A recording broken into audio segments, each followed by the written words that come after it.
I left my own house, and no one noticed. Not my mother, not my father, not even my sister, whose wedding they now expect me to attend. You know what hurts the most? It's not the insults. It's not the comparisons. It's when your own family treats you like you don't exist. Why can't you be like your sister? My mother said again. Same sentence. Every single day. My sister, Hira. She was perfect. Beautiful. Confident. Everyone's favorite. And me. I was just the other daughter. The one who stayed quiet. The one who adjusted. The one no one really cared about. Amy, I got a job today, I said one evening, hoping just once she'd be proud. She didn't even look at me. Good, at least you'll stop being a burden. That word, burden, it echoed in my mind all night. I wasn't asking for anything. Not money, not attention, just a little respect. But in this house, even that was too much. Still, I did everything for them. I helped with chores. I supported them financially. I sacrificed my own needs. But no matter what I did, it was never enough. One night, I finally broke. Amy, do you even care about me? I asked. She looked at me, annoyed. Don't start this drama again. Drama? My pain was just drama to them. A few days later, things got worse. My sister's wedding preparations had started. The whole house was full of excitement. Lights, clothes, guests. Everyone was busy. Everyone was happy. Except me. Make sure everything is ready, my mother said. Guests will judge us. I was running around the whole day.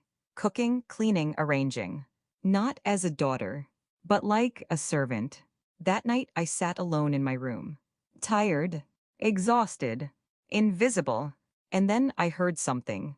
That changed everything. She's just here to help. Don't expect anything from her, my mother told a relative. They were talking about me. I froze. That moment, something inside me died. Not my love for them, but my hope. I realized I was never going to be enough for them, no matter what I did. So I made a decision. A silent one. I packed my bags, took only what I needed, and left. No goodbye, no message, no explanation. I kept waiting. Maybe someone would notice. Maybe someone would call. But days passed. Then weeks. Nothing. They didn't even realize. I was gone. That's when I understood the truth. I wasn't part of their life. I was just part of their convenience. At first I cried.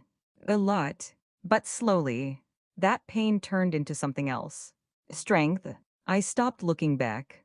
Stopped expecting. Stopped caring. And that's when my real story began. Months later, my phone rang. Unknown number. I picked up. Hello. A familiar voice replied.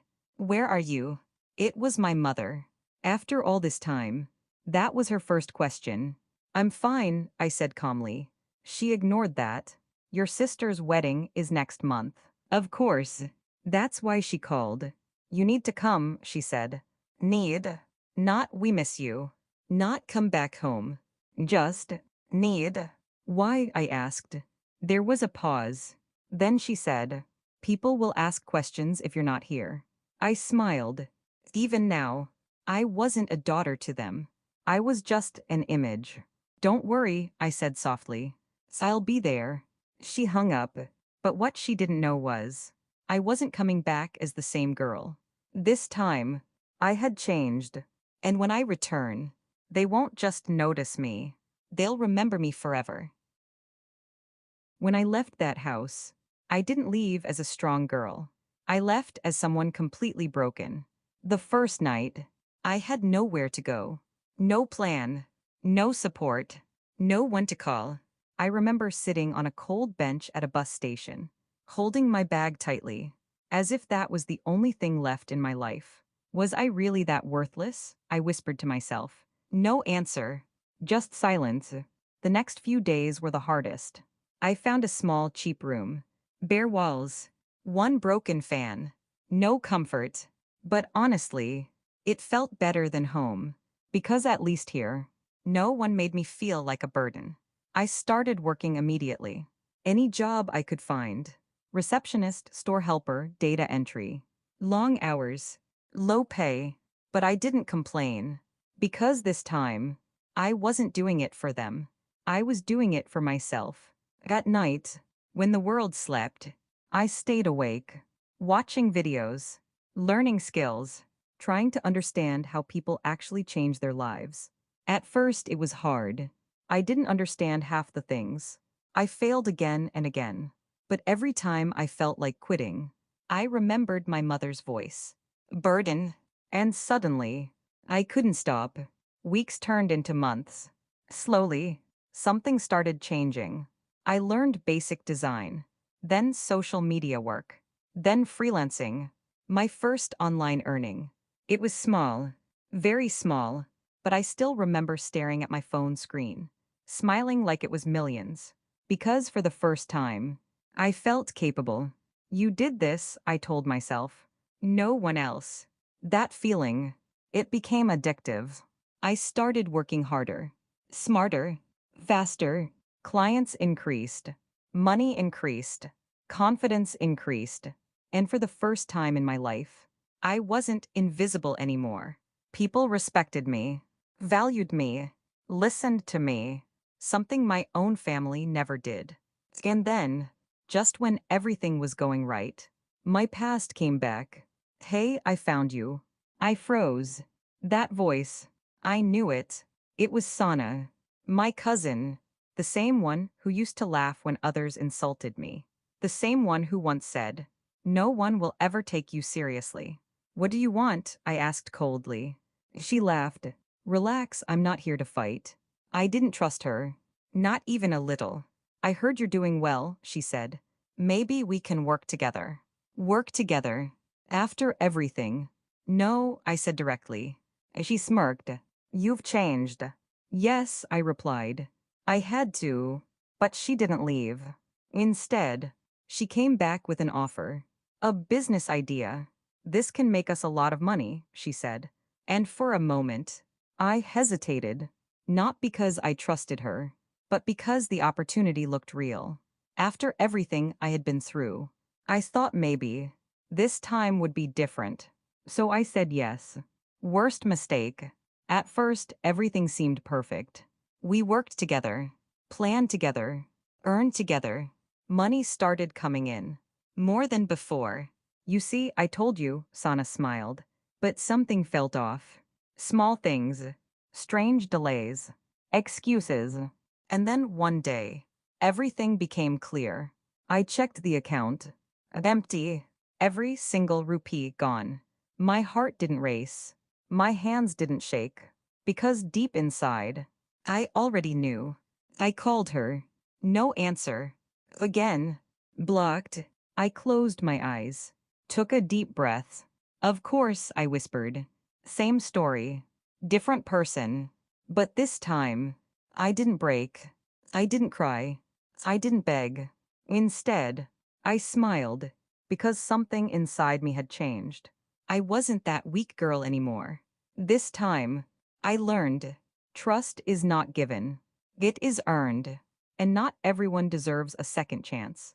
I didn't chase her, didn't try to get my money back. Because I knew something she didn't. She took my money, but she didn't take my skills, my mindset, my growth, and those were worth more than everything she stole. So I started again. Alone. No partners. No shortcuts. And this time, I became unstoppable. Months later, I wasn't just surviving anymore. I was winning. Better income. Better lifestyle. Better version of myself. And then, that call came. "Your sister's wedding is next month." I stood there, holding my phone, thinking about everything. The pain, the struggle, the betrayal. And then, I smiled, because this wasn't just an invitation. It was a chance, not to go back, but to show them exactly who they lost. And this time, I wasn't going there to be accepted. I was going there to make sure they never forget me again. The day I decided to go back, I didn't feel nervous. I didn't feel scared. I felt ready. Because this time, I wasn't going back as the girl they ignored. I was going back as someone they wouldn't recognize. Weeks before the wedding, I started preparing. Not just clothes, not just appearance. Everything. My confidence, my presence, my plan.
The wedding hall was full.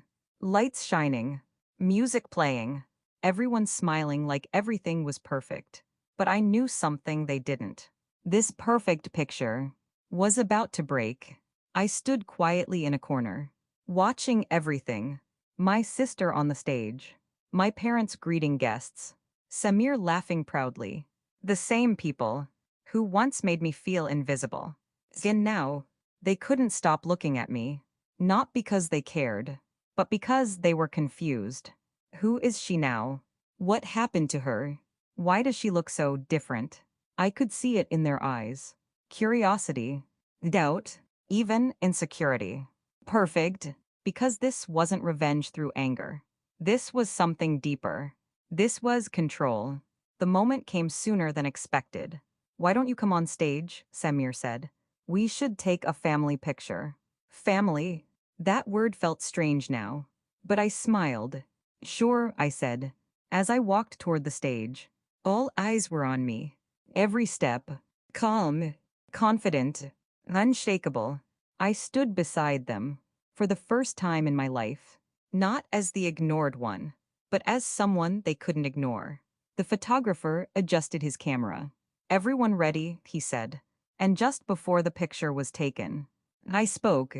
Before this photo, I said softly, I want to say something. The room went quiet. Samir looked confused. What is it? He asked. I looked around. At every face. Every person who once watched me struggle. And said nothing. I left this house. I began. And no one noticed. Murmurs spread across the room. My mother's expression changed. Not a single call. My father looked down. Not a single message. Silence grew heavier. I lost everything once. I continued. And I realized something. I paused. This family never really lost me. They just never saw me. No one spoke. No one moved. And for the first time, they were listening. Not ignoring. Not judging.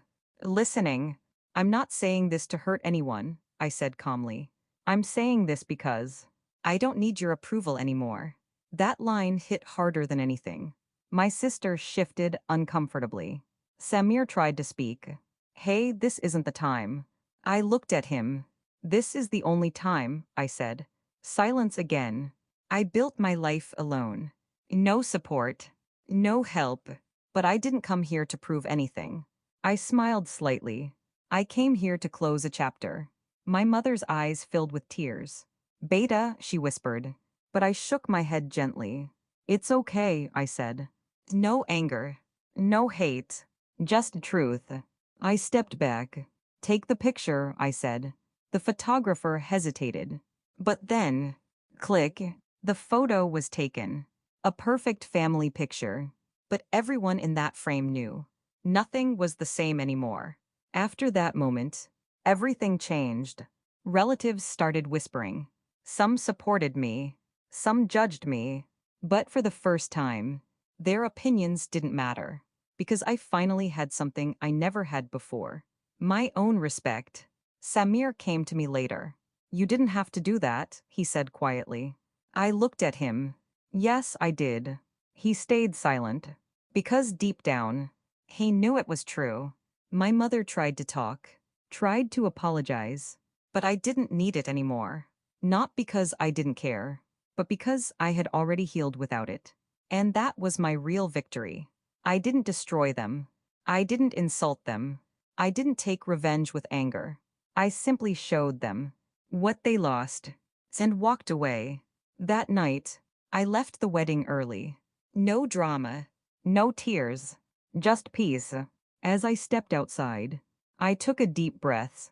For the first time in years, I felt free, not from them, but from the version of me that needed them. And as I got into my car, I smiled, because the girl they once ignored was now someone they would never forget.